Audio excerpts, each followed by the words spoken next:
Hey everybody, welcome. It's so strange, I just gave a little speech. But let's look at our agenda for today. In all seriousness, we're going to get into some opening thoughts. Then secondly, there's a activity I want to show you that I think you'll like, fallout shelter activity. It fits with our theme of simulation or instructional strategies. I want to write it up here, simulations. Simulation is a good aspect of teaching. It has to do with, it's different from role play, or different from historical role play, because with dramatic role play, you are actually acting out a particular kind of a particular historical moment. But simulation, you are demonstrating a concept. So for example, you might simulate Parliament or the process of how a bill becomes a law. We're going to simulate an end-of-day scenario, so it's a lot of fun. We'll do that momentarily. Then you've seen this before, heads together. We'll do a lecture activity. We'll review that, go over that. Then we'll give plenty of time for our students to stay. We'll have a lesson, micro-teaching.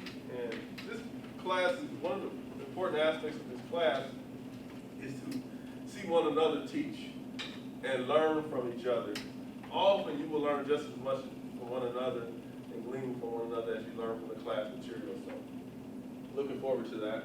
Then we'll get into our homework from our book, Everything You Need to Ace American History, in one big fat notebook, and we'll do some homework from that. I'll have you talk about the key terms you highlighted. And as time permits, I really want to get into a fishbowl activity. How many people have heard of a fishbowl? We really want to simulate that, so I may even cut some things when we get to the fishbowl, so we'll see what happens. It's a fishbowl. I'll just say a little bit about it. Normally when we debate in a social studies class, let me ask you guys, from your experience, how is the debate usually set up? What does the teacher do in terms of setting the room up when they want to do a debate? Yes? Cut it directly, at least in my experience, they cut it directly in half. Exactly. Yep, they split the room in half. Fishbowl is a really creative way of doing it. Okay, I'll show you. There's a couple of different ways to do debates. You do corners of the room, which you put different sides. You can put for or against, neutral, and set people up accordingly like that. But the fishbowl is really fun, and you can use it for things other than debate, but we'll get into that a little bit later as time permits. But go ahead and take your journals out. Let's do a journal entry, journal activity.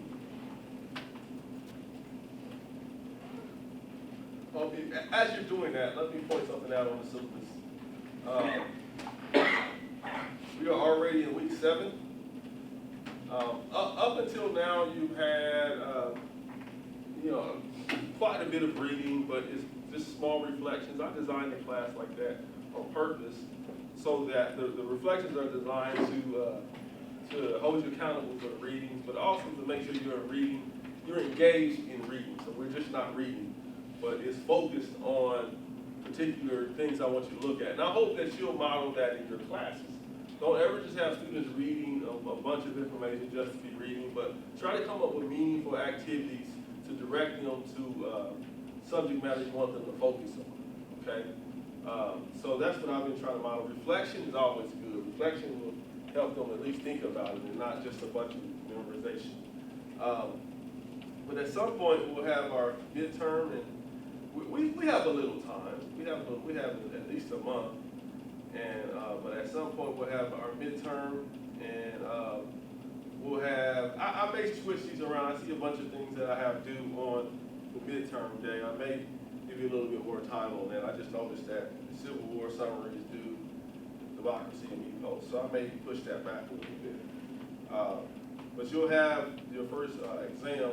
I call it midterm, but it happens on week 12. For some reason, it always manifests itself like that. Where the midterm happens for me later in the semester, so it's really properly should be called exam 1. Okay, so let's get into our activity. Any questions, thoughts about the class? We'll have our first lesson plan today as well.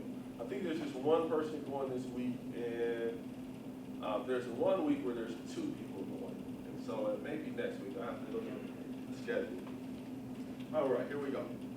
This is a journal entry. This is called Fallout Shelter Activity. And basically what I want you to do for the entry, as we go through the activity, just write down what we did. Okay, and if you need to borrow my material or use my material for Prezi lecture, then we'll go from there. Okay, so say you're walking into the class, we'll play some ominous music.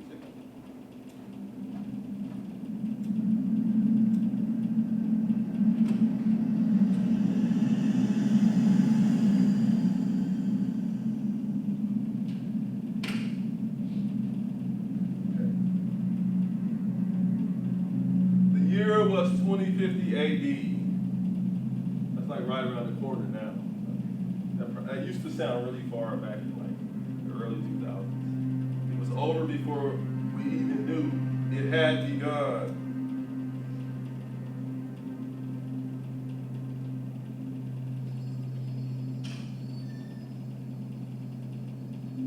It was the end for all of us. Let me back up here. There we go. Nowhere to run or hide. It was the end for all of us. Then something happened. Dr. Child found a safe place. Bomb shelter. Fallout shelter in the basement. There's a handbook that we found. Diet, food kits, surviving atomic attack. The handbook was informative. The handbook told us to stay underground for 10 years. Room for 15, we can change the number. I use this in another class. But nonetheless, we don't have room for everyone. Who must go? So we have to decide. There's not enough room for everyone. So we're going to decide who must go, okay? Let me pause for, put your teacher caps on for a second. This particular activity will fit under thinking about our standards, national social standards, culture, time, continuity, and change, and also economics. Time, continuity, and change is what I have here. Social studies program should include experiences that provide for the study of the past and its legacy. And so you can fold in some history to this discussion. Also, people, places, and society, we can cover that as well. Social studies programs should include experiences that provide for the study of people, places, and society. And in this case, how do people react when they're in a desperate situation? And so this is a simulation. It's a lot of fun for students. You can tweak this. So those are some standards that this might meet. Well, let's get back to our conversation here. Who must go? The third grade little girl.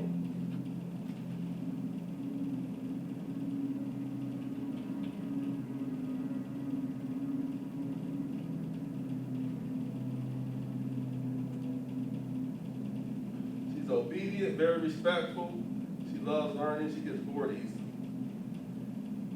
And I think she's 9 years old. There it is. Her talent is singing, learning. She has a good memory. You want to get rid of her. Then there is the construction worker. Knows how to build many things. He's very disorganized in his construction projects. He frequently gets confused by his building plans and wastes valuable material fixing his construction mistakes. He's 24 years old. His talent is building.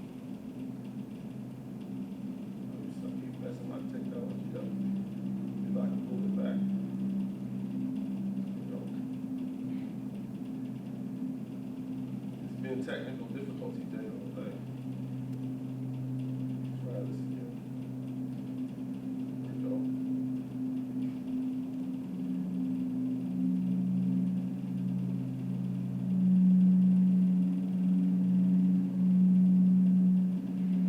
So you can kind of see the sequence again there.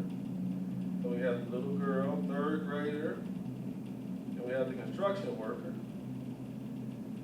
You want to get rid of them, or mom to be. Do we want to throw her out to the nuclear holocaust? And no! I'm expecting, for goodness sake, what's wrong with you people? You want to throw her out? She She's 3 months pregnant with her first child. She's extremely sweet and caring. The others worry that raising a child in a fallout shelter 10 years, there was the end right there. The fallout shelter for 10 years could be a problem. Her talent is typing. She's 23. Okay?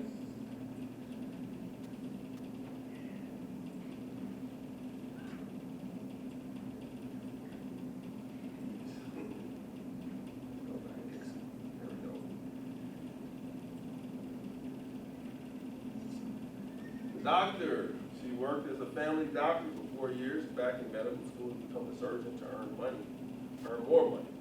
She is selfish and only agrees to do things if they benefit her. She's 30 years old. Her talent is medicine. Then you have the farmer.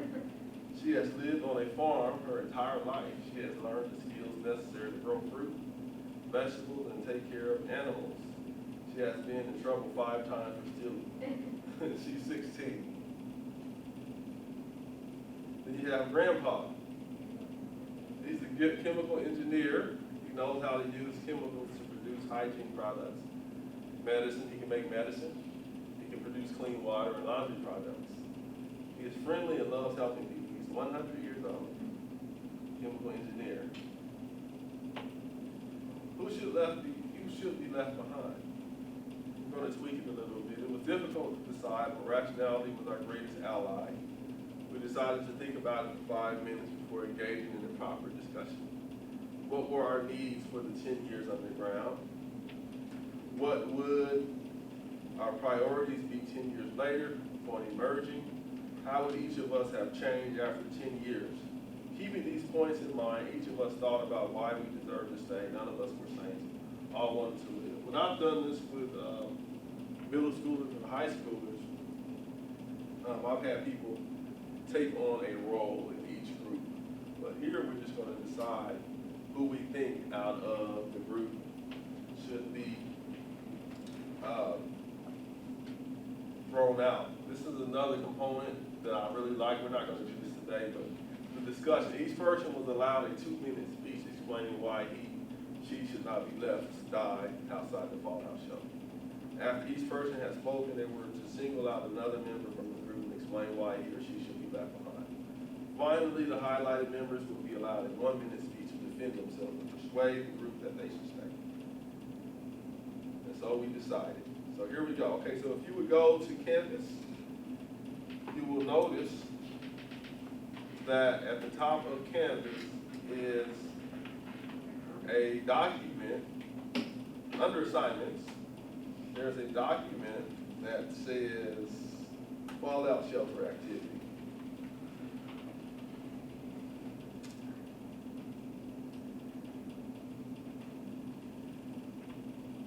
Let me double check too for fallout shelter activity sheet. It was at the top. Now it's at the top. Okay, go ahead and locate that, open that up, and what you should see is a worksheet, and at the bottom, you will notice the images of the different people, and in your groups, you will decide who will go, okay?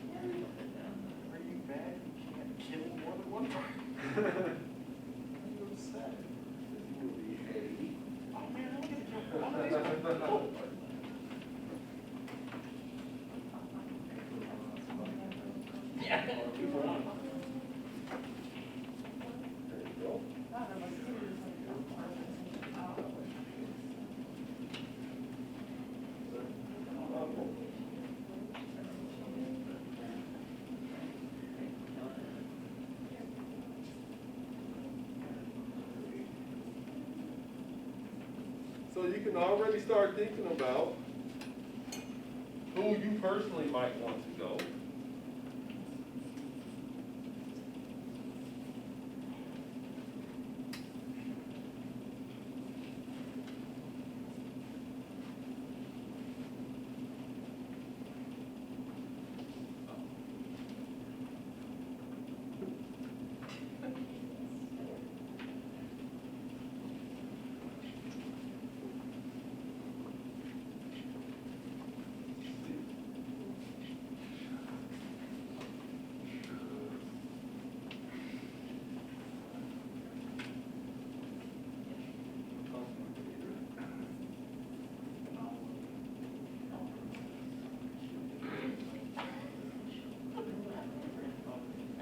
Savannah, you still need one? Okay. Anybody else need one that I forgot? Okay, find your there are two other people with your corresponding letter. Go ahead and find those individuals, and you can deliberate. Hey, please, hey. I think there's another A. Oh, okay, I said D. I was like, wait, what?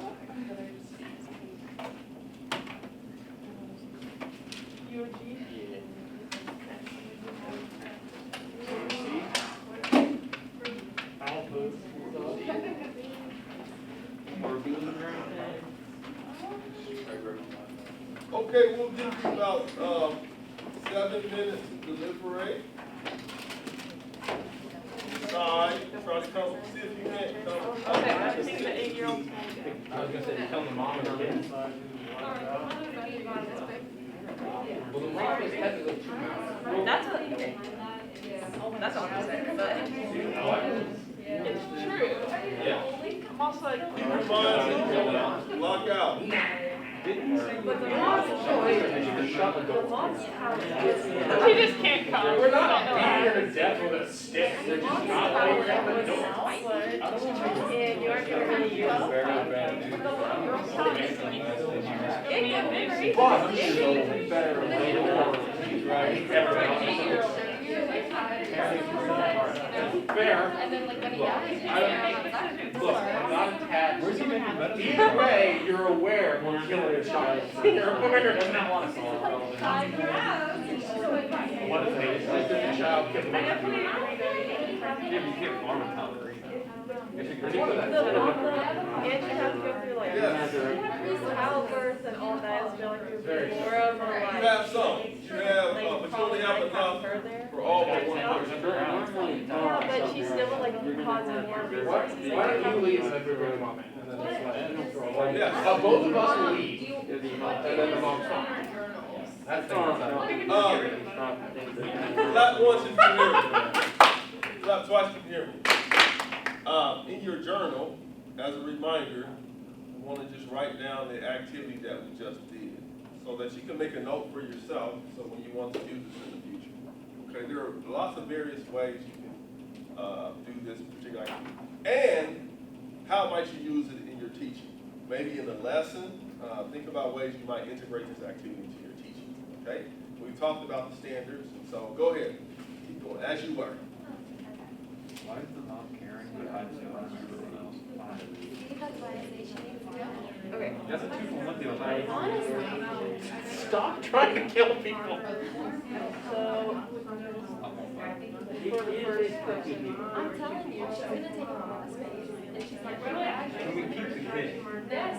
I don't know, on the document, it just says morally like sound. numbers. How pregnant is she? She's 3 okay, so she's kind of early. So the thing is that she's dead. She's gone. So we just, yeah. I mean, the construction work is kind of an idiot stuff, maybe. Like, probably maybe.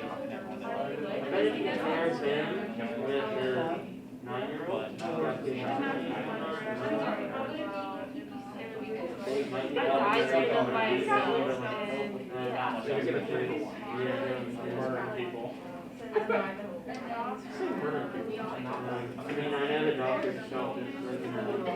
I don't have a like,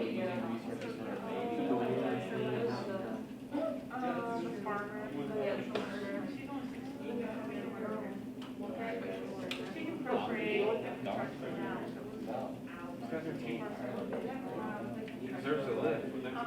So we're okay with appropriations, one that happens inside the shelter, outside the If shelter. that's the stealing thing, she can like help. It is gonna make the clean water. That's my vote, but unless you guys think. I second it.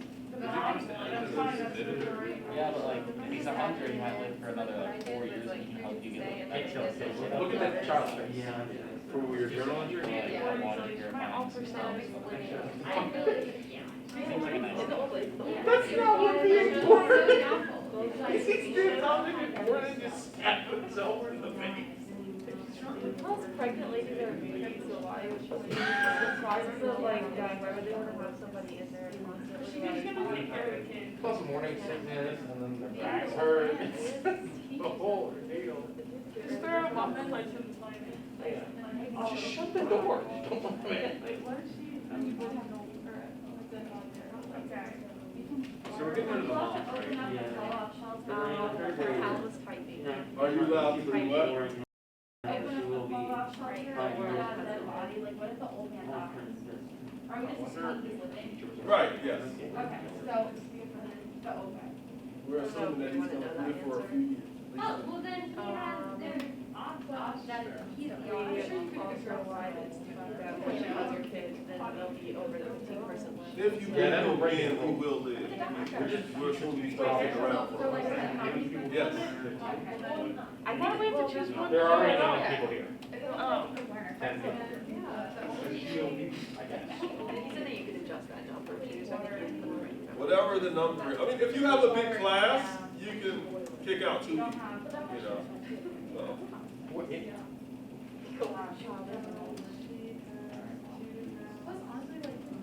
Oh, I meant 2 people. Class. Derek, Jayla, you can tell me like.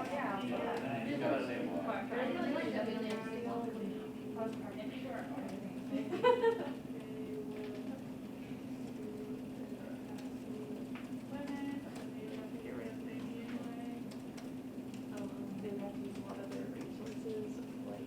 If that's what protect them on, in 6 months, you have to get rid of the process. I guess the baby could say, I guess they could say, because nurse the baby for, honestly, a long time. Another like doctor there, so you can just go now, so she like doesn't help. Yeah, but you have to nursery has like form. We can keep grandpa, keep grandpa, let him teach, and then be like, you're dying in a year. So there's no reason for you to be here. He'll understand because it says he's nice and sweet. I mean, my grandfather. 5 She's still young, she can be shaped to be whatever they need her to be, you know, that old, she's a chemical engineer. And he can show us how to use chemicals, poor guys. He's just gonna Make laser some through chemicals. the car stick. Chemicals, they're like, I'll be back. Like I hated those guys. Just, that's just all. Deep down, he was just evil. And UV is like the strongest out of all of He's a them, reason. maybe, and you would be able to like. What, go punch a zombie or something? No, but if they needed to like move something or like say like that, compared to a child, or the farmer girl, or the old lady. Ouch.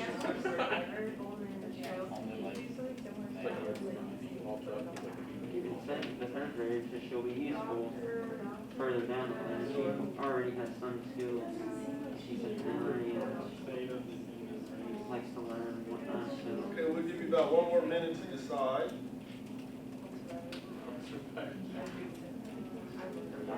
might help in some way. Pretty good, right? I feel like there's people, there's a, like, people who offer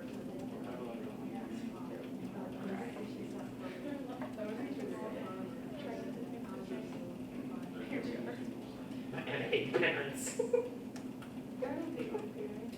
No, real other people who can help. We as teachers and train and hate them.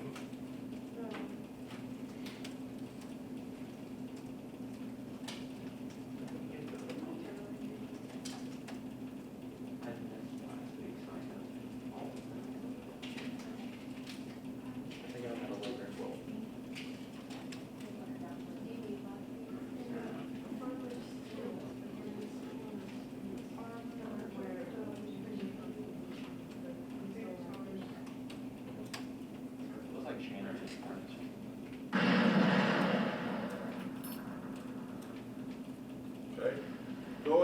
finished deliberating?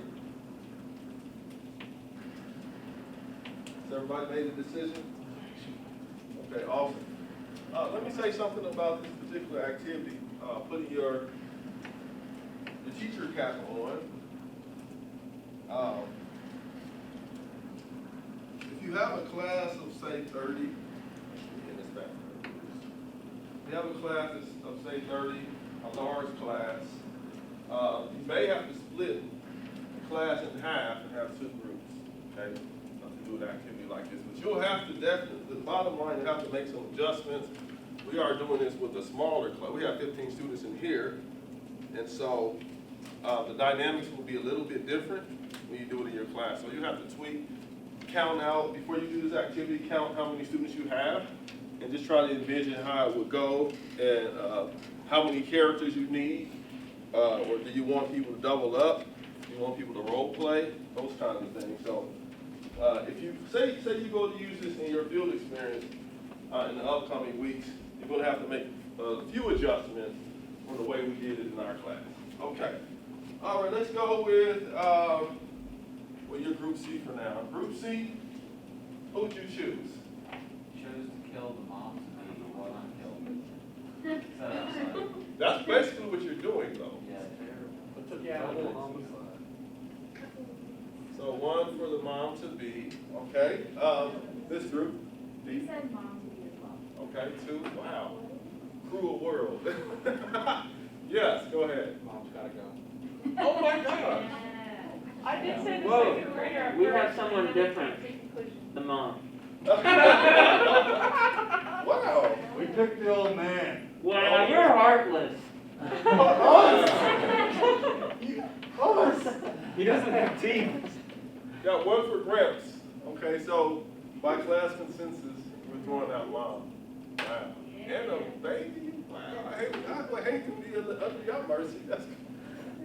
So basically, that's how the activity goes, and it's a lot of fun. You can tweak it, you can add different characters. Sometimes my wife, when she does it, she adds students' pictures to the characters in the saga. Okay, so for your last part, go ahead and write down what we just did, and then write down how you might use this in class. Okay, so go ahead and do that. Then we'll come back together. Your social studies, right? Yeah.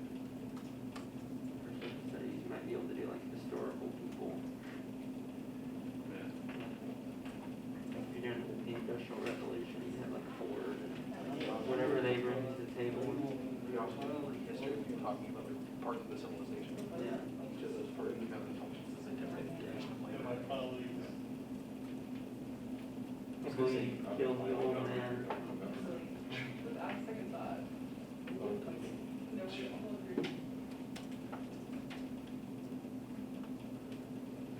You personally can have, I don't know, kill the most amount of people. Why did I say your social studies? No, I'm not. I just assumed you were very tired. It's been a long week. I was really hoping he'd be like, no. I know. It's still going. I'm a Tishner, so my week's over. I missed the day last week, so I'm like staying all day. What's that morning and evening classes here? Campbell. I'm at Do you like it? You can be honest. yeah, I like it. I mean, it was kind of weird the first week you came in there, they're doing like some art project thing. So they had these mannequins placed all throughout the building, but they look real because they had their hoods up for the longest time. You turn a corner and there'd be something standing right there. With their faces and everything. I went to Cooper, so I'm contractually obligated to pay now. It's in the schedule. Sign a contract when I graduated. That's who Untitled Chapter, right? Okay, about 30 seconds. Wrap up your thoughts. Sports ball.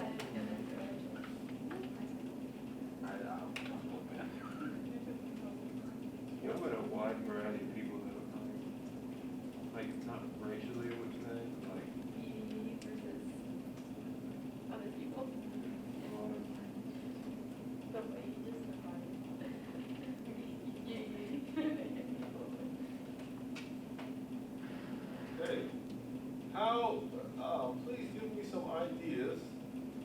jump down to part B. How might you use this in your teaching? Yes, go ahead. You could probably do like the Industrial Revolution, kind of have like those important figures and the kind of skills they brought, and have a similar situation where either they're surviving or trying to rebuild society, Yeah. but they only have enough resources for the time being for a certain amount of people, so you got to kick one of them out or whatever. I really like that. And folks, there are templates online where you can plug folks in. You can really create this on PowerPoint as well. I did mine in Prezi. But that's a great idea, using historical figures like that. Awesome. What else? Someone else share. Yes, go ahead. I said that, like, you could, depending on what, like, era your units are, like, if it's like the Roman Empire or something, you could use it so that the students can understand, like, the roles in the society. Like, the people that would be in the shelter could be like architects, like emperor, peasant, like, the different people of the Right. time. And then they can understand, like, Nice. The different aspects of society. She said architects, etc. and so forth. That's good. I really like that. Yes, go ahead. So if you were gonna like bring like a book into class, like you could do characterization. So like this guy. Nice. Like a language arts activity? Nice. Good. I like that crossover. Awesome. Okay, stay where you are. Good ideas. Stay where you are. I've given you corresponding letters. You've done heads together before. We're going to do a heads together activity. We're going to do some content.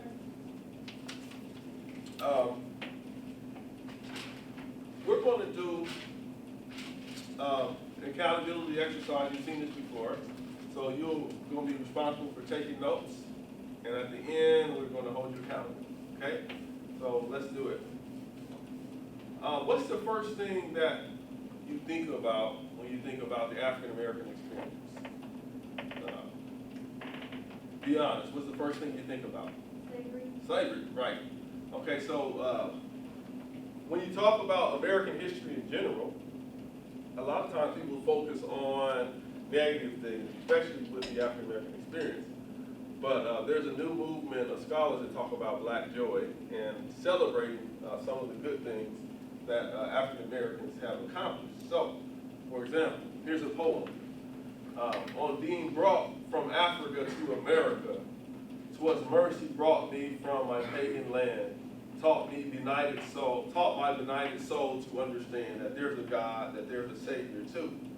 Once our redemption neither sought nor knew, some view our sable race with scornful eye. Their color is a diabolic dye.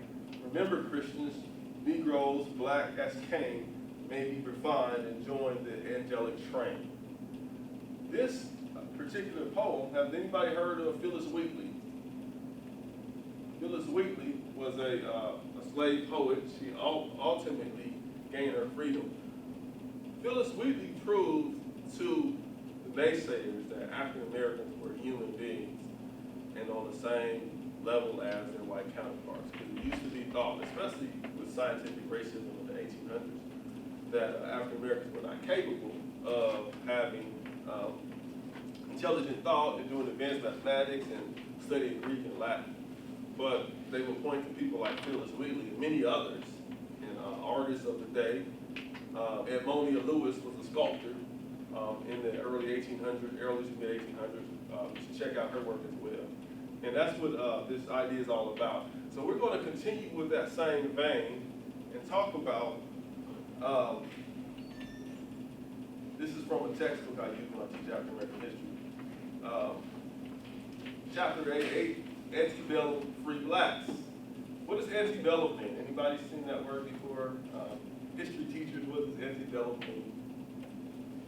Anybody know? Yes? If I remember correctly, it just refers to a certain time period of like infrastructure and like women wearing the bonnets and just that whole atmosphere. Like you're right. You've got house on the prairie and stuff. Yeah. It's before that, but you've got the culture right. Any Latin folks in here? Anti. What does that mean in Latin? Anybody? Would say? Kind of. Before. Before? No? Yeah, kind of. Embellum, war. Okay, so when you see in historical studies, when you see the word antebellum, it has to do is before the Civil War. Okay? What are the dates of the Civil War, approximately? Anybody? Yes? 61 to 65. Thank you. Okay, good, perfect. 61 to 65. So anything when we're learning antebellum, we're learning before the war, before the Civil War. What was the major thing going on? There's a lot of major things going on. But what was the major sort of blight on U.S. history before the Civil War? And we just talked about it earlier. Yes? Slavery. Slavery, right. And so the interesting thing, the anomaly is there were free blacks before the Civil War. All African Americans were not slaves. So I think an interesting conversation to have with our students is to not just focus on, we don't want to omit the history of slavery. That's really important. Just like the Holocaust is important, just like Rwanda, we want to 9/11. We want to definitely highlight the tragedies. We don't want to overlook that. Trail of Tears, the massacres of Native Americans. But at the same time, when you're studying history, you study the good also. Okay. So let's take a look at free blacks. I wanted to pick a topic that I figure most people wouldn't know about. But this is from one of my textbooks. This particular lesson could be used in 8th grade, middle grades, or you can. With the content, depending on how much material you want to deal with, you can use it in all the way up to an AP class, okay? Depending on what topic, you may have to sort of deal with it on African American history, during African American History Month. That might be a good idea if it's not necessarily covered in the material. So like, for example, you might just be doing modern world history in 9th grade, but you get to African American History Month, Black History Month, you can cover something like this. Besides Martin Luther King and Rosa Parks. Okay, here we go. Black laws. So black laws were laws that limited the freedom of African Americans. With the Missouri Compromise, part of the larger debate within the individual states about civil status of free blacks. So there was a debate when new states came to the Union. What would the status of African Americans be? And then what would we do? What would be the status of free blacks? Would they be on equal playing field as their white counterparts? What do you folks think? Do you think people would just say, okay, they're not slaves, they are on the same level as their white counterparts? No, they were. So great, that's good to understand. So often, even in my own mind, I think if a person is not a slave, they're free to walk around and do business, and no matter what time period it is, they have free status. But for African Americans, freedom, even if you have free status, you still are like this compared to your white counterpart. Okay, and that's where black laws came into play. Black laws were laws that were deliberately created to restrict the movement of free blacks. Okay, many states passed laws barring immigration of free blacks. In other words, immigration is going from one state to the other. So if you were from Kentucky and you were a free black, there were laws that said you couldn't go to Tennessee unless you had special permission. There was a fear that free blacks would threaten slavery. Slavery was a big part of slavery was economics. Southern planters, not just in the South either. You go back to the 1800s, by the early 1800s, you had slavery in New York, you had slavery in New Jersey, you had slavery in the colonies, in the 13 colonies, you had slavery there in the North. But by the 1810s, 1820s, slavery was pretty much abolished in the North.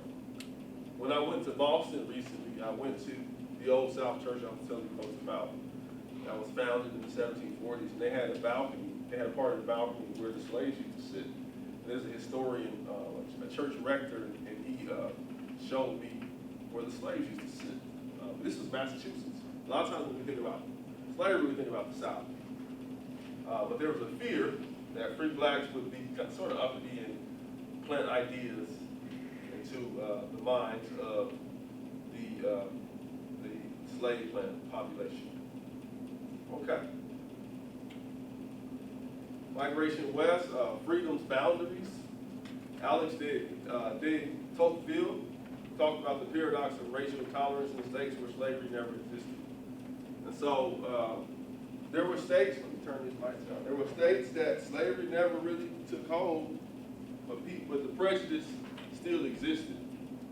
As I stated earlier, we would think, and I think in the modern mind, we think, okay, if a person was not a slave, they did not have experience discrimination. But that wasn't the case.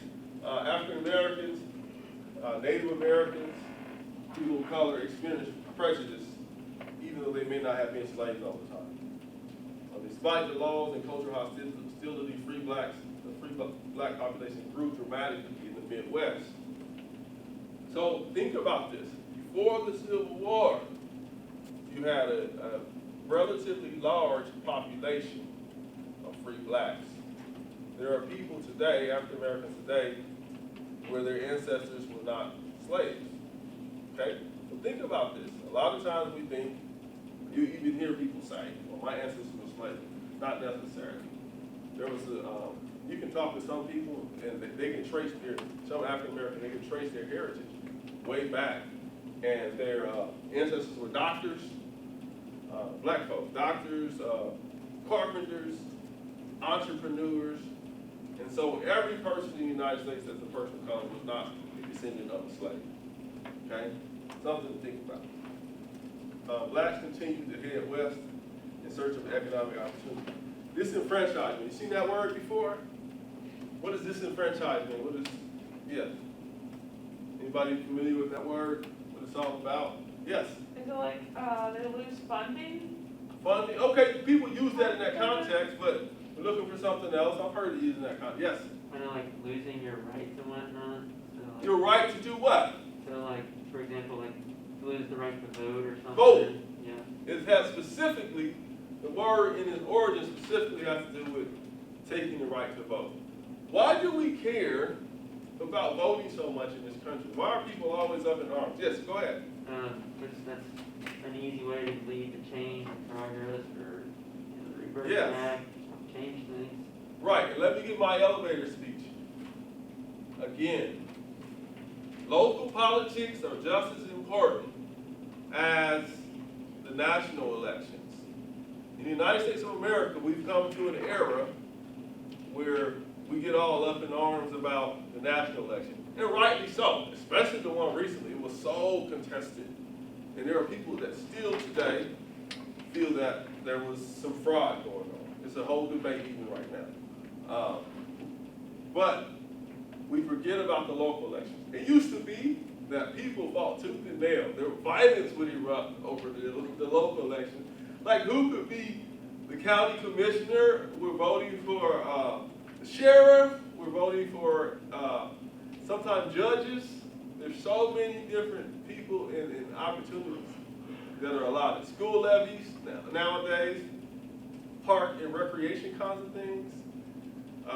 Who gets funding, whether a stadium is built, city council, 9 elected officials, at least that's how many is in Cincinnati, I think it's 9, and they are in control of millions and millions of dollars. And they get to decide, in fact, recently they decided about the soccer stadium. And so, immense power. And we just, let it go by. Okay, all right, I'll back off of that. But free blacks were concerned about their political rights. They could not vote in many cases. Pennsylvania revised the Constitution to disenfranchise. That's the North. They revised the Constitution to not allow free blacks to vote. Okay. By the end of the antebellum period, only New England states gave black men unrestricted right of suffrage. Suffrage, that's another word for voting. Okay, when you see the word suffrage. Just some demographics. The black population continued to grow, but relative to the entire U.S. population, the percentage of free blacks began to decline. Increasingly rigid manumission laws. So there's another word. So we've seen disenfranchisement. I'm going to have you put your teacher cap on in a second because I want to point something out. We've seen disenfranchisement. We've seen antebellum. We've seen suffrage. We've seen manumission. That's a tough word to write at this time of day. Let me make sure I'm writing it right. I think I put an extra E. No, I didn't. Extra something in there. Manumission. Manumission is the ability to purchase your own freedom. There were laws passed against that, or to purchase someone else's freedom. But antebellum, before the war, disenfranchisement, taking away the ability for someone to vote. Suffrage deals with voting in general. Manumission is the ability to purchase your own freedom.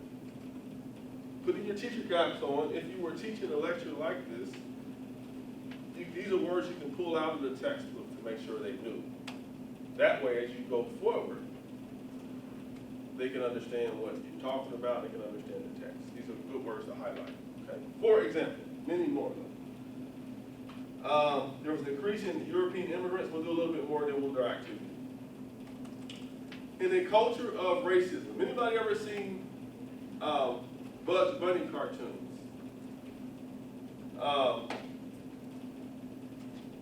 Let me show you something here. I want to pull up something to make my point. As it relates to a minstrel show. Okay, that's what we're going to talk about here.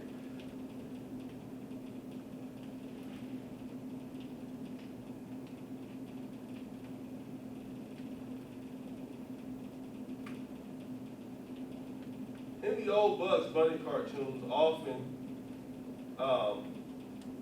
and not just Warner Brothers, but often they would highlight, they would use minstrel shows and African American themes to make a point, okay?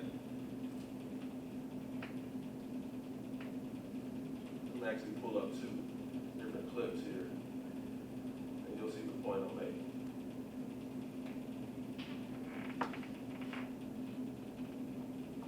Question to the class, what is a minstrel show?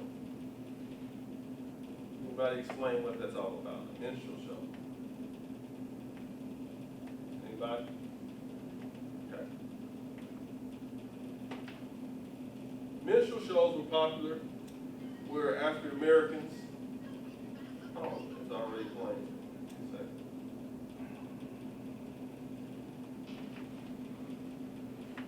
I'll give you some examples too.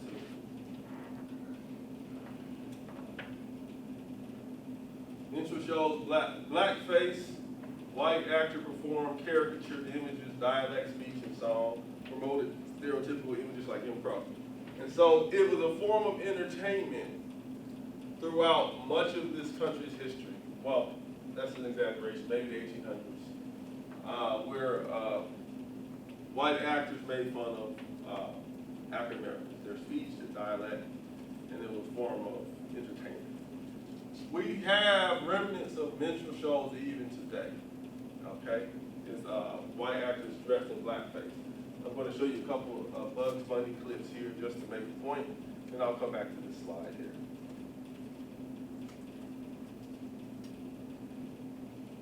So this is like a 1 minute clip, a look at Bugs Bunny's racist past.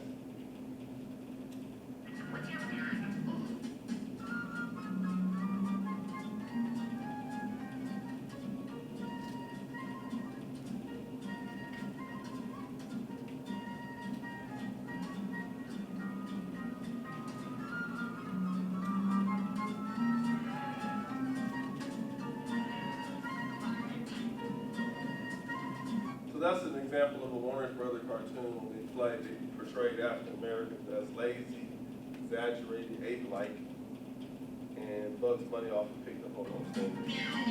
Straight up. Don't beat me, my husband. Please don't beat me, my husband. So you saw him in blackface here.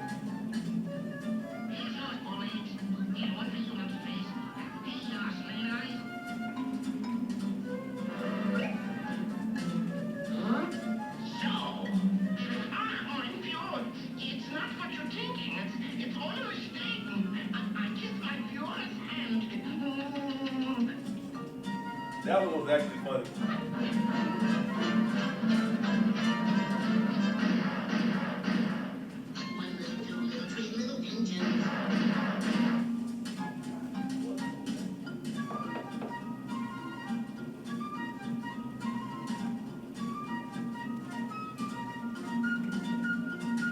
And they deal with that whole conversation about cancel culture, the whole debate about should we ban that kind of thing because it's offensive. Here's another example. The footage is okay, but.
That's an old trope that comes from this time period that we're talking about now. So even though you had a free black society in some aspects that were not free, the racism still existed, discrimination still existed, and this portrayal of African Americans as not being very intelligent, as buffoonish and clownish and ape-like, and reminiscent of the blackface is prevalent even in the 20th century with the cartoons. Okay, let me do a little bit more, and then we'll stop and do our activity.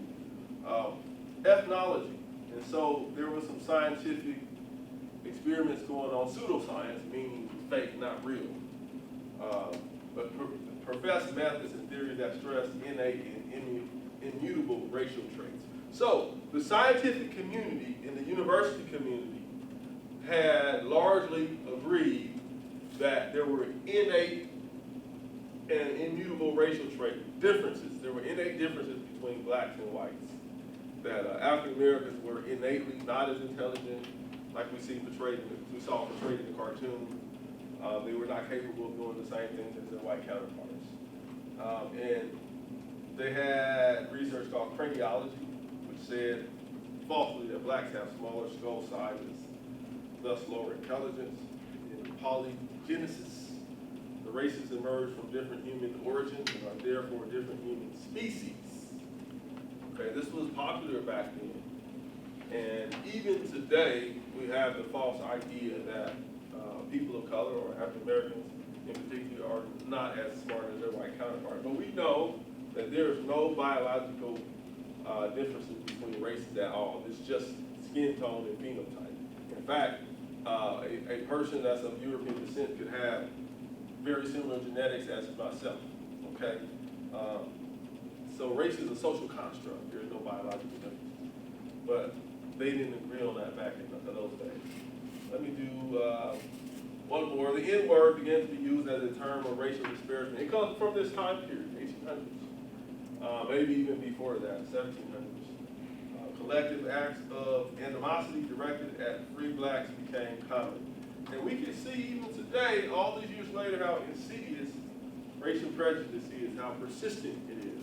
And to be honest, we thought we were much further along, in this country, and a lot of the ugliness that came out surprised even myself and others. So, mob violence, free blacks were scapegoated for diminished economic prospects of white workers. So, in other words, the same argument people make today that Mexicans are coming here to take our jobs, that immigrants are coming here to take our jobs, and we would have more jobs and we would have more opportunities if it weren't for these immigrants coming across our borders. That's an old argument. They said it for African Americans, they said it for free blacks. They are infringing upon our jobs and our economic situation. So we can't enslave them, but we can discriminate against them.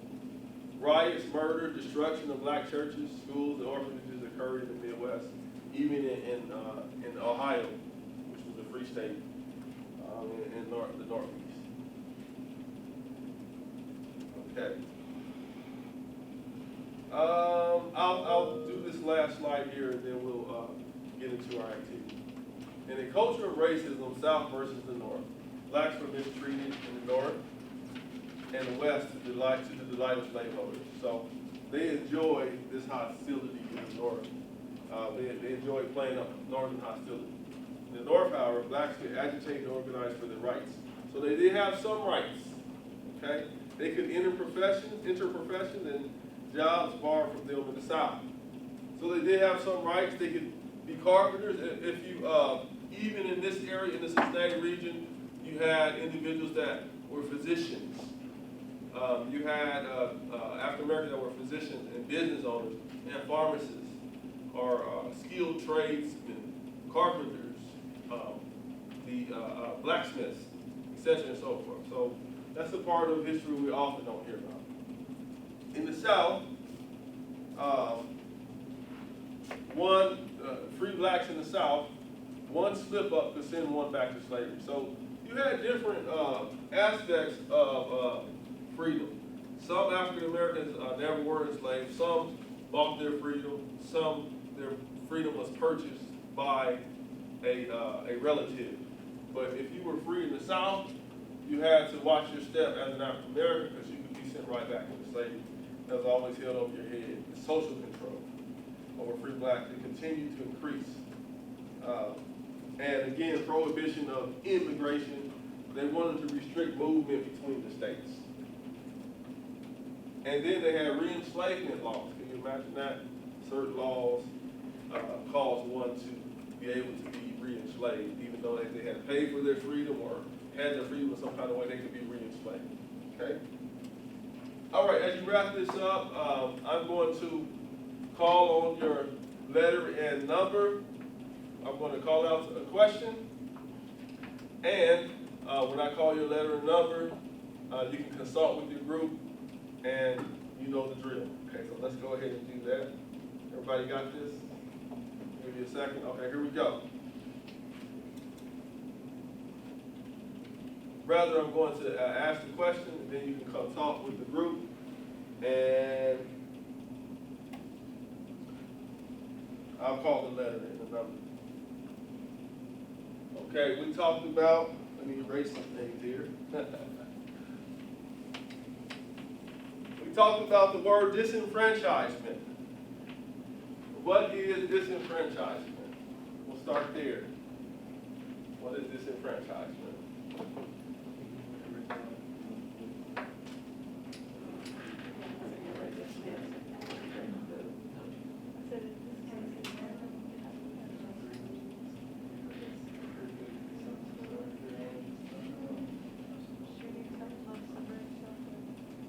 Okay, B1.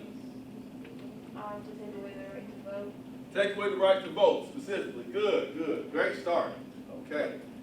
All right. What was immigration?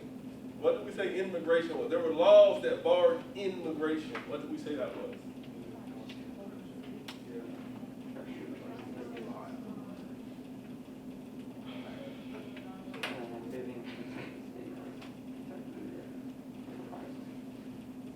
D2. It's just the restriction of traveling between states. Good. For who? Free black. The free black. Right, right. Good, good. Thank you. Okay. why were they so interested in restricting the freedom of free blacks, restricting the rights of free blacks? What did we say that would cause? Well, why were they concerned about that? They believe they were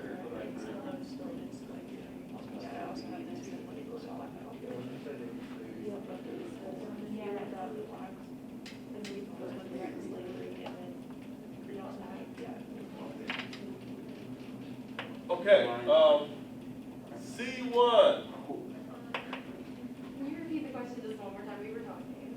Okay, go ahead and keep talking. I'll call on somebody else. Well, I'll repeat it anyway. Why were folks so interested in restricting the freedom of free blacks? Okay. What was the problem? Got it? I can answer. Okay.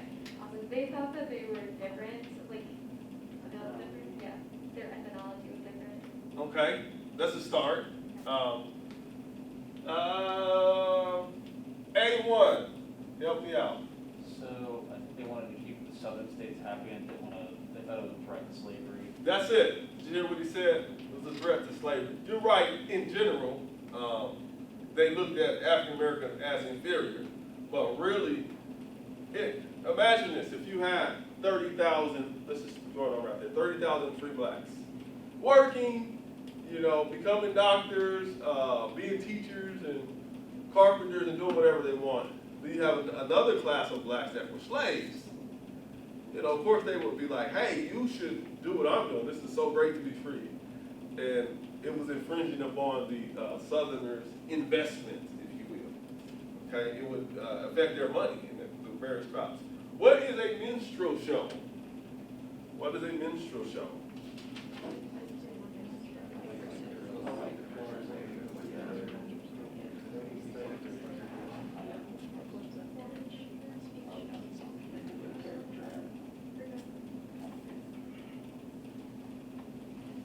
Okay, we'll do F2. Said it was blackface white actors performing nurtured images, dialect speech, and so on. And typically it was stereotypical images. Awesome. Yes, perfect, thank you. Have you folks seen the controversy about the fraternities in blackface?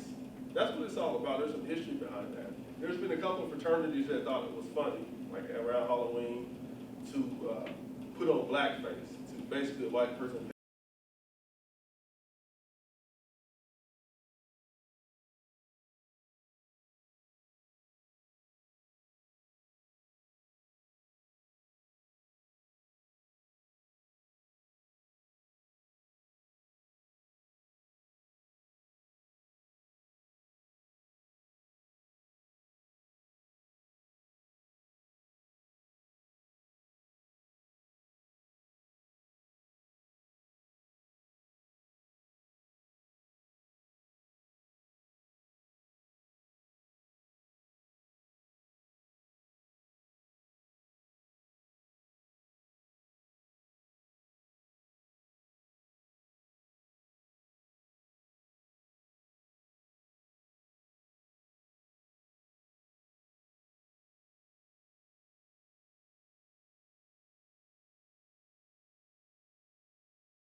India Company's rule, who was a privately owned joint stock civilian company. The Sepoy Mutiny abolishes the East India Company and solidifies the British Crown's rule over India. That is the Queen and Parliament. They now control it directly through their government, not through the East India Company. Think of it as, before the Sepoy Mutiny, during the Battle of Plassey, India would have been like a colony, but would have funneled money back to the empire. But after the Sepoy Mutiny, it becomes more of a state, I guess you could say. Like a state of Britain. Right.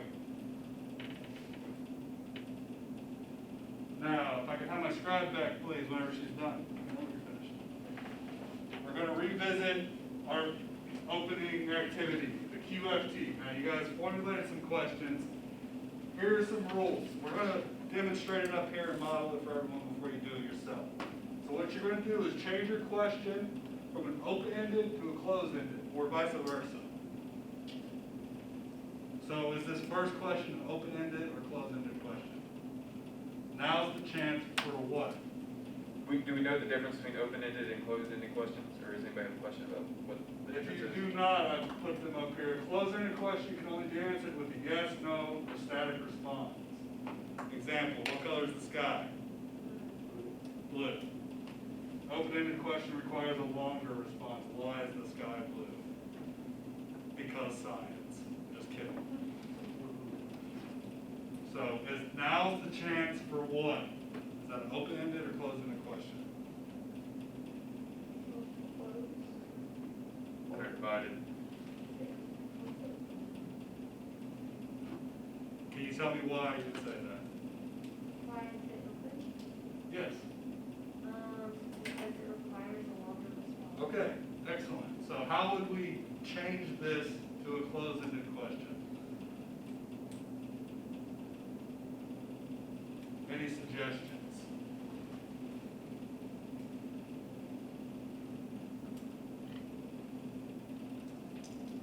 How do we change an open-ended question to a closed-ended question? Knowing that a closed-ended question requires a simple response.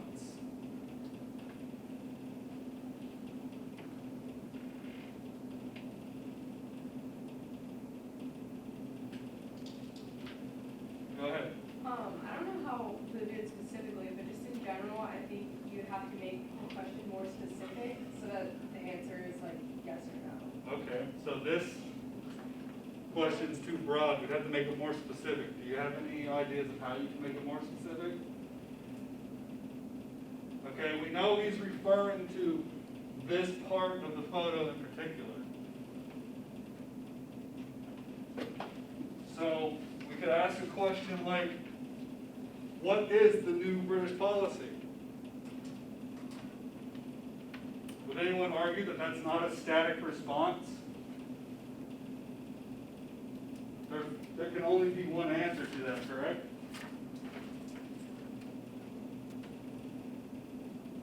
And it still refers to the same question. Because by knowing what the new British policy is, you would understand why he's screaming, now's your chance. Okay, I want you to take this concept, and please, if you need help, raise your hand. I want you to do this to your own questions that you formulated on the back of your sheet. Follow these basic guidelines. You don't have to do all three, just change one from open-ended to closed-ended. Take a few minutes to do that.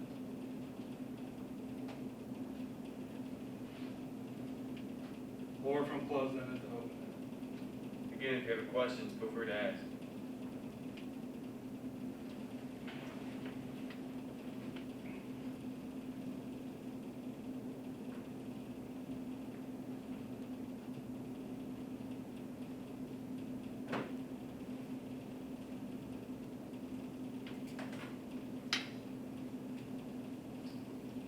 Okay, can I please get different volunteers to tell me their original question and how they changed it? So my original question was why is the concept of Indian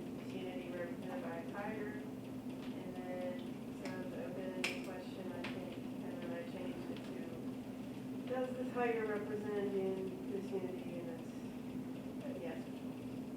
Okay, excellent. And she answered the question. This is the strength of this exercise, is you're asking your own questions, and you're able to answer your own questions, and therefore interact and retain the content more directly. So can I get another volunteer? Yes.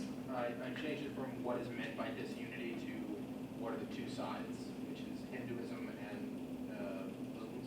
Excellent response. That is one of many factors that play into that question. Excellent. Anyone else?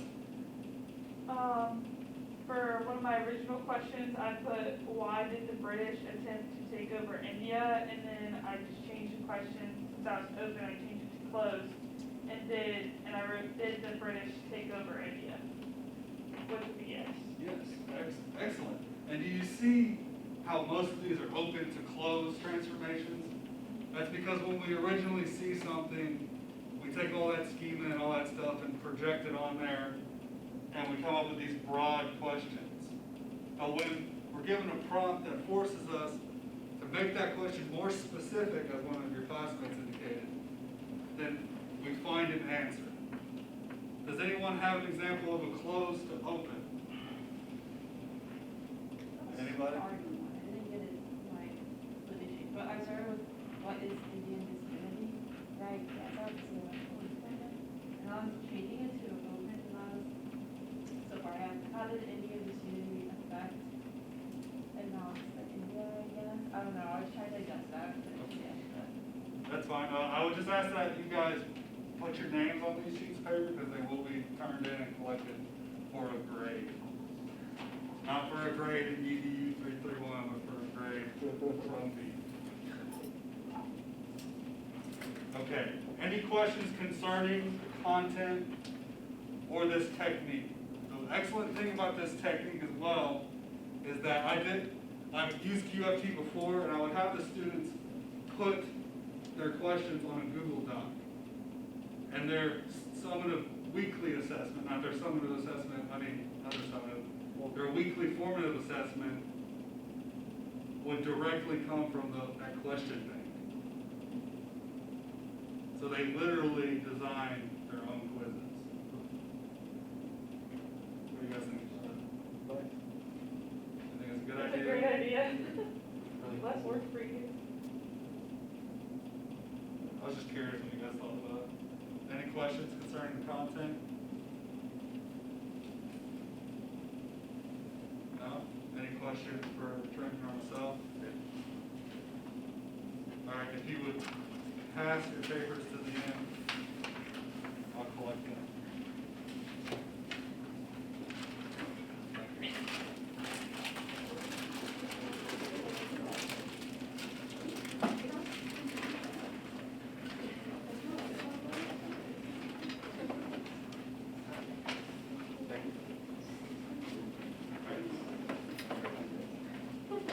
Okay, let's thank them for, you guys all finished? Thank them for presenting. Good job. Very good. Okay, take a minute or so to, if you have not, to just jot down takeaways from the lesson. What did you glean from the lesson and or suggestions?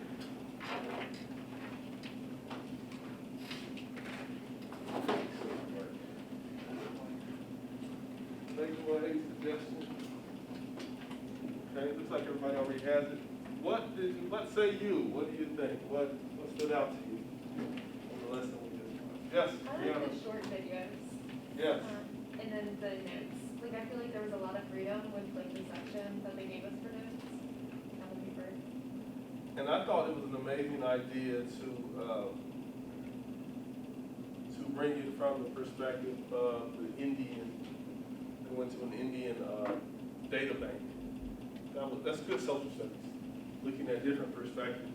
I remember when I went to Mexico and they had a different conversation, different perspective about the Mexican Revolution and the Alamo and the Texas Revolution and all that. They had different perspectives people I talked to, so perspective is important. Yes, go ahead. I mean, as a student, I really like I would really appreciate the notes, because Uh-huh. I know what I'm looking for, I know what's expected of me, I know what might be on a test, I can prepare for that, I know what to look for, instead of just writing down every little bit of information. Exactly, yes. I was just gonna add to that, I feel like, the note sheet that they gave us, would also be good to use, like, in reference as a study guide, instead of making a separate study guide. Okay. Just say, hey, you already have your guided notes filled in, like, refer to your notes, to study, for the test or the quiz or whatever it may be. Yeah, love that they took, gave them a sense of ownership, in terms of the note taking, so. Yes, go ahead. I like the beginning activity tied in to the ending activity as well. I like how your lesson had a very definitive start and a very definitive finish, and they were related to each other. I like that it was a complete story that all wrapped up in a bow. And the question you asked, what was it, are you ready for, nap, for what? What you asked at the beginning, the question, the phrase you were asking. Question formulation technique? The actual question, the hook. Oh. I'm trying to think of it. I don't remember. Anybody remember? The hook that he threw out there. Are you ready for what, or something like, are you ready for, what you say? Are you ready to get into this? Something along those I lines? repeated it a couple of times, okay. I'm like, roll the tape back there. What's I don't know, that? I just kind I of said, did. roll the tape, right? so I can't figure It was out. really good too. Anyway, that was a good hook, and you repeated it at the end too. I can't remember, because when you were saying it, it was like right in my head, so anyway, I like that one. Awesome, okay, you folks know who Colin Kaepernick is. Who does not know who Colin Kaepernick is? Okay, good, everybody knows who Colin Kaepernick is. The last activity we're gonna do current events. It's a little bit, I picked something a little bit older, but I think it's an important conversation because it has to do with free speech, it has to do with the American flag, it has to do with the notion of protest, the amendment, the right to protest. So what we're gonna do, I'm gonna give you a little bit of news information from CNN back during the Colin Kaepernick controversy. Believe it or not, it was 2016. I cannot believe it. I thought it was gonna be like 28. Yeah, it's like, wow. So I guess this is when it first started, because I guess it carried on for a couple of years. So I'm gonna give you some information. What I want you to do is take notes. Okay, here's a couple of things. Just take some brief notes on what I say. You don't have to take copious notes, because I'm not gonna hold you accountable for the exact information. But what are your thoughts? We're gonna form some sides here, okay? Do you think that he should have been blackballed from the NFL? The NFL said they did not, but of course they did. You know, should he have been penalized for what he did? Do you agree with it, or do you disagree that he should not have been penalized for protesting? Okay, we're going to just read a little bit of background. I think most people know what happened. Or a third category is, are you neutral? Trying to see both sides, okay? For him being punished, let's just use the word punished, for protesting. B would be against, and then C would just to organize. It's not an actual A, B, C, but just to organize. C would be neutral, okay? So the important thing is take a side, and that will help us with the fishbowl when we form the fishbowl. But let's do a little information here.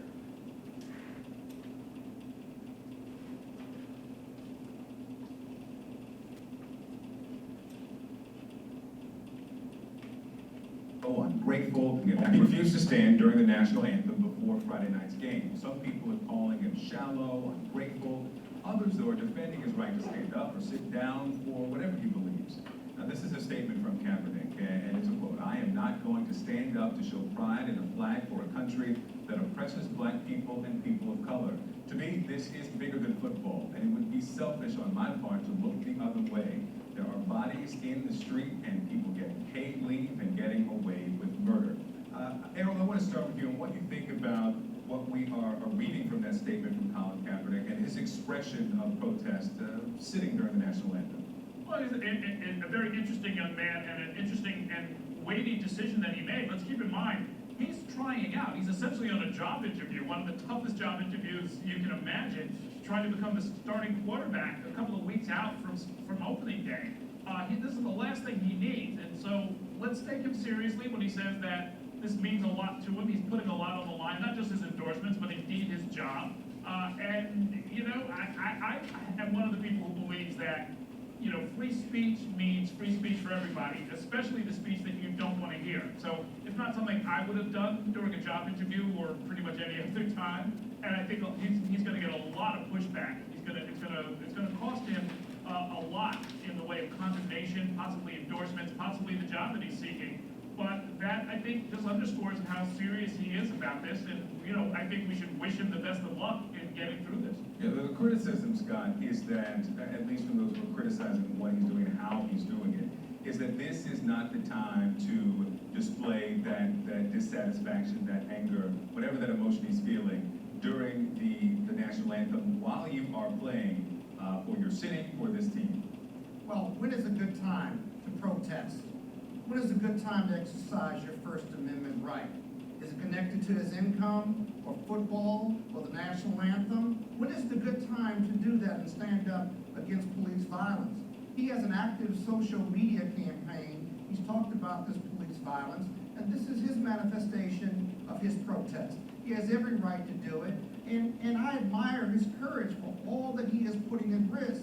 Notwithstanding his long-term contract, he is trying out for a job. Athletes historically, when they stand up with a social consciousness, have always been roundly criticized because fans, black, white, yellow, and brown, put them in a sports box and say that you cannot move out.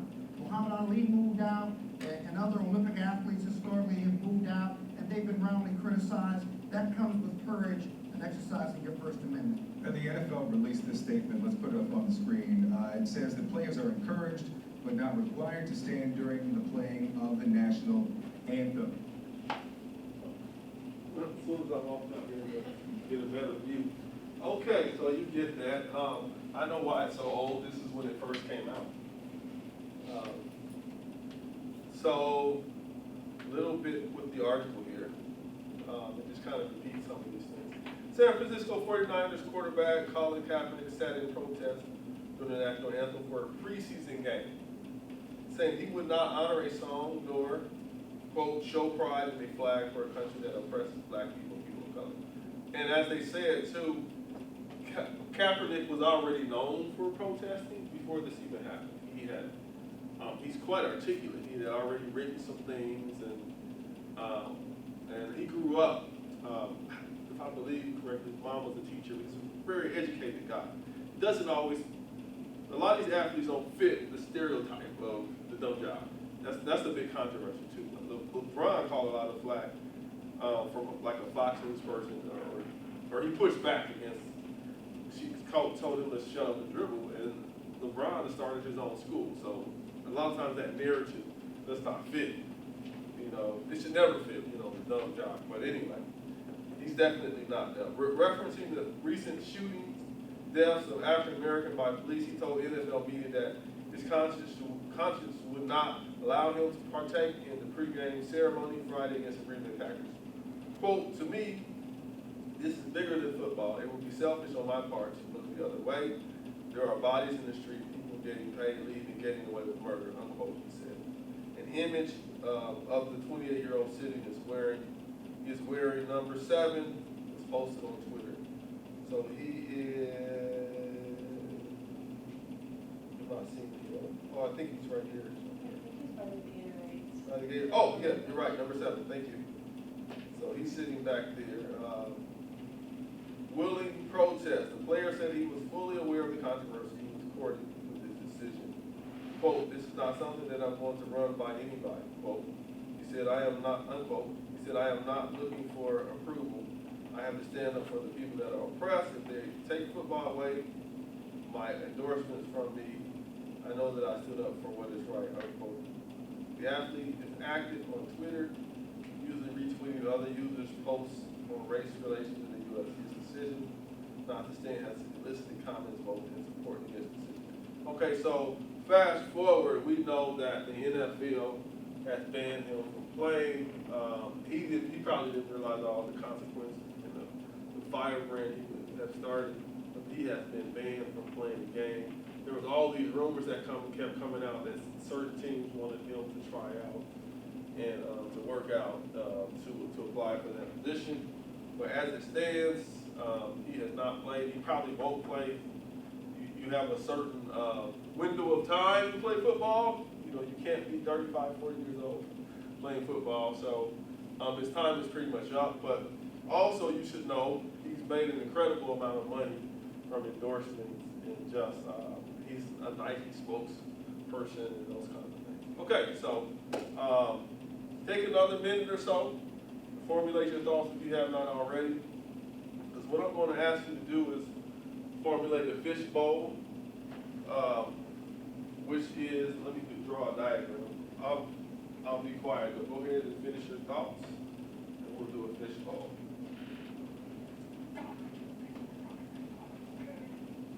This isn't a journal entry. The journal entry will be to write down what activity we did, and the same thing we did last time. Thank you for asking. And then how you might use it in class. So we always want to think about how we can apply these strategies. Okay.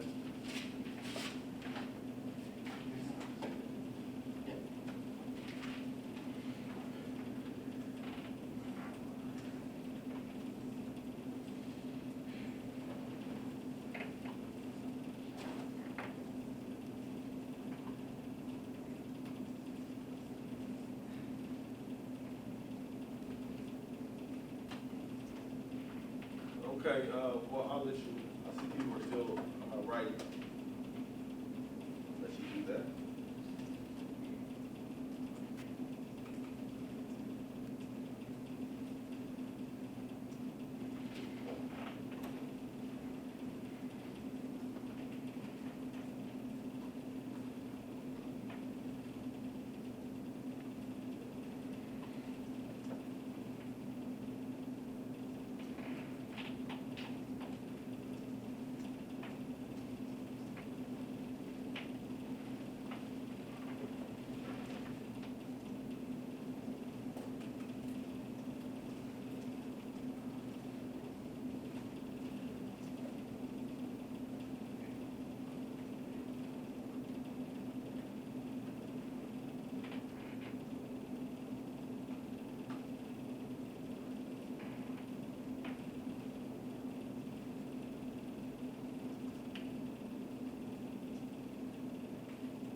Okay, those that are finished, have a quick chat with your neighbor, someone near you, about what you wrote down.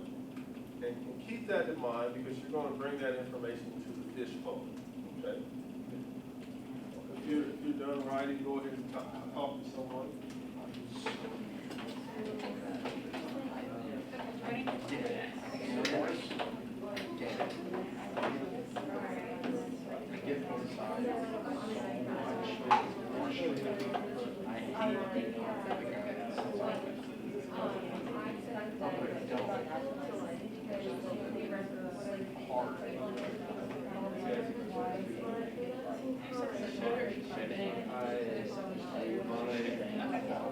I was not here.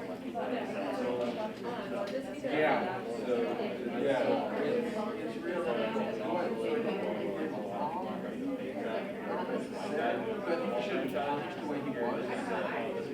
No.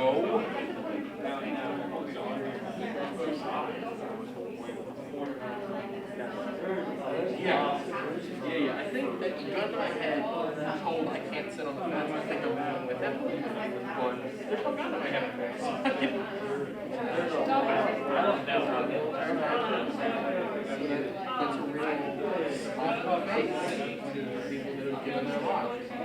On the other hand, about people in the face all the time.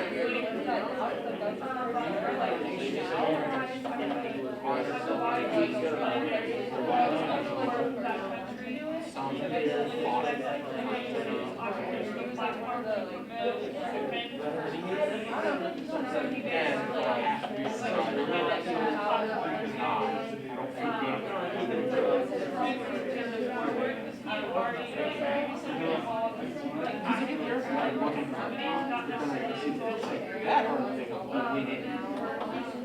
Okay, clap once if you can hear me.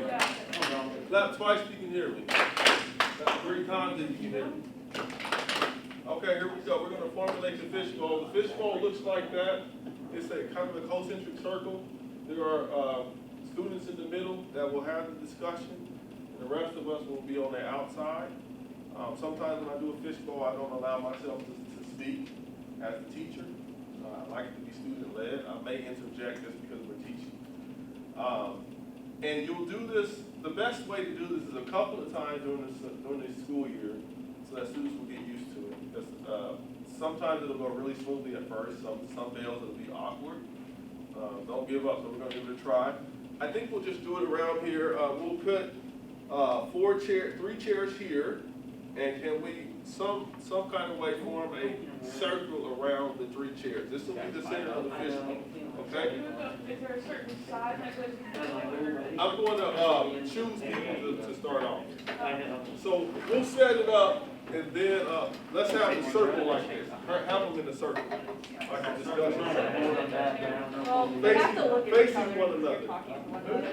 Facing one another. Because you're having a discussion, okay? Yep, you're having a discussion. You can give some space if you want. Yeah, there you go. 3 is fine. Okay, now let's form a circle around. We can sit in a circle around the best circle that we can do. Okay? Best circle we can do. Once we get it set up, I'll give further instructions. You can have a seat because it'll be a discussion. Or just get comfortable, okay? So, let's see, Hunter, can you start off in the middle? Yeah. Let's see, Autumn, can you start off in the middle? And then Aaron. Okay, so what happens is, you folks will start the discussion off, and a minute or so, once everybody had a chance to talk, we can start tapping in, okay? Tapping in means nobody out of the circle can talk unless they're tapped in, okay? So you tap somebody on the shoulder, and you replace that person. If that person leaves the circle and goes back out to the outer circle, it's a good activity to teach our students the discipline of listening. Because if people are outside of the circle, they cannot speak. You can only speak in the circle. The size of your class determines how many people are in the middle. Sometimes you can have 5 people in the middle. If the class is really big, I'll split it in half and have 2 fish bowls going on at the same time. I'll just kind of facilitate back and forth. It takes a very disciplined class. You sort of have to have your classroom management in check. But if it goes well, it's really a good activity. You can use this for debating about the Civil War, the French Revolution, you can insert historical topics. It could be a discussion, it doesn't have to always be a debate, okay? But it requires prep work, and students, they have to bring information to the table. Okay, so what we're gonna do is have you guys start off, and I want everybody to find the time to chime in, okay? At some point, once everybody's spoken, switch out, even if you just make one comment, and let's do it, let's try it, let's give it a try. Okay. I'm gonna go against the narrative here and say that Colin Kaepernick was in the wrong, he was unprofessional, and he was unbecoming of someone in his station because there's a certain behavior expected of professional players in every league. This is why the NBA has a rule that states players must stand with the anthem because there's a certain ethical behavior that's expected of professional players. And I think he went against that. And I also think that he disrespected every single veteran and every single Gold Star family that lost someone in service and sacrifice to that flag. I would say, from the video we watched, the NFL said that, he wasn't really breaking the rule, like they encouraged players to stand, but so I guess, yeah, it was like unprofessional, but he wasn't like really technically breaking the rule. So I don't think that has to do with how well he can play football. And what was my other question? also I feel like there's just a lot more like harmful ways that you could have protested. Like, I don't know, I think it was just a freedom of expression. I do understand that it can seem very disrespectful to veterans and people who like fought for the flag, but I feel like for one, our allegiance is to a flag, to a country, and he was trying to better the country through his protesting. And also like I don't mean any disrespect to you or like any other veterans, but like part of like fighting for the freedom is also like the freedom to like express yourself and express your beliefs and protest. This is one of those issues that pops up in history that just gets uncomfortable for both sides to talk about. Because I come from a military family on, not my dad, if that makes any sense. Every other male with my last name has served in the military at some point in time. And I know of family friends that I saw one time and then haven't seen again because they gave their lives serving the flag. So I get that argument. I also get that our nation is nowhere near as free or as kind or as compassionate to people of color as I know people in the past have fought for. So that's kind of where I'm at. I know that I hate people who just sit on the fence on a given issue. I think it's cowardice. But I get both sides. I get that it's disrespectful. I get that it's not the right time. But then the flip side to that, I get that like, when is the right time, and sometimes you have to do drastic things to get people to notice. And I'm not saying what he did was right. I'm not saying what he did was respectful, but I more or less get why he did it.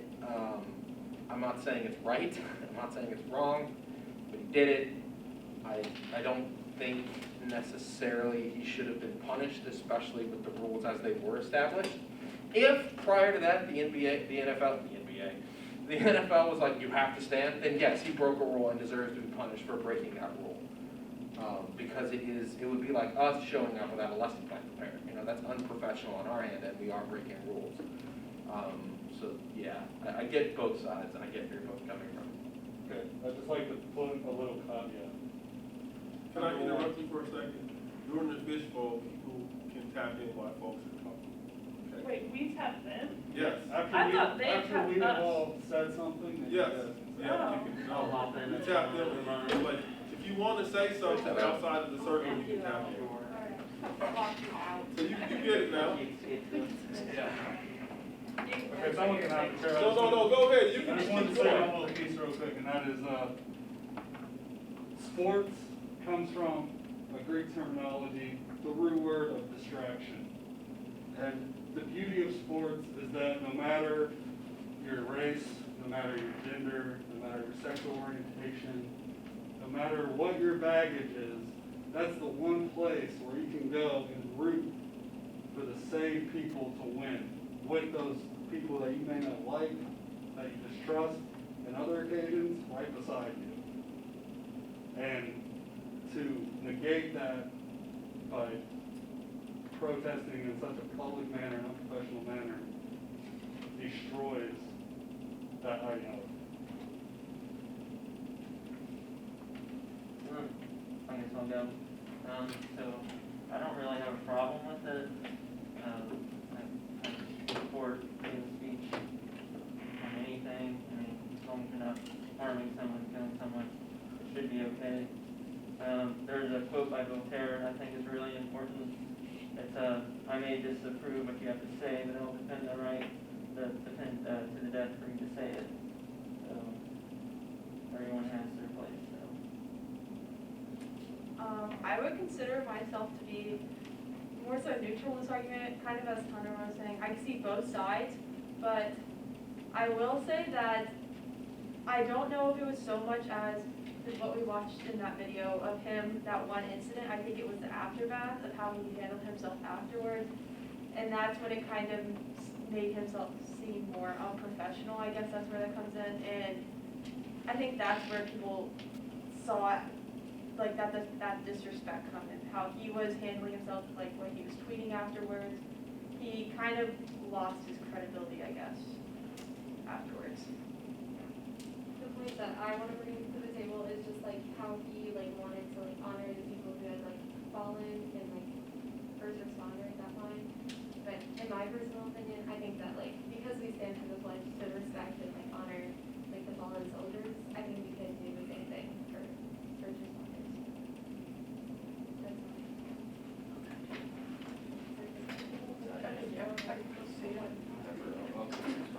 And you can stay in the circle if you want. Everybody doesn't have to leave at the same time.